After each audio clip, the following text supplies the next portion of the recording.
మినహా ఆర్థిక ఇబ్బందుల్లో ఉన్నటువంటి వాళ్ళు అనేక ఇబ్బందులు పడిపోతా ఉంటారు. వారి ఇబ్బందుల్లో ఉన్నటువంటి వాళ్ళు ఏ విధంగా ఉపశమనం కలిగించాలి? వాళ్ళ ఆర్థిక ఇబ్బందుల నుంచి ఏ విధంగా బయటపడాలి? ఎటువంటి పరిష్కారాలు చేసుకునేదని చెప్తానండి.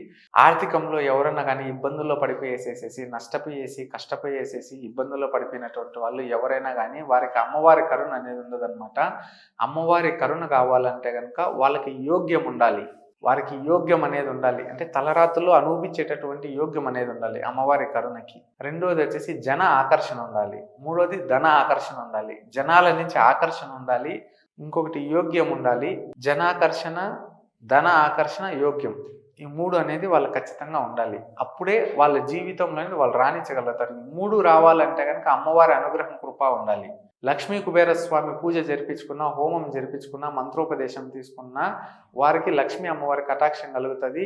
గోమాత పూజలు చేపించుకున్నా కానీ లక్ష్మీ అమ్మవారి కటాక్షం కలుగుతుంది. ఈ విధంగా వాళ్ళు చేపించుకొని మంత్రసిద్ధి తీసుకుంటే గనక వాళ్ళ జీవితంలో అనేది వారికి వెలుగు వస్తుంది. వారి జీవితంలో వచ్చేసేసి గొప్ప స్థాయికి, యోగ్య స్థాయికి వెళ్తారు. వాళ్ళకు ఉన్నటువంటి దోష, దురదృష్ట, దారిద్ర్యాలు తొలగిపోతాయి.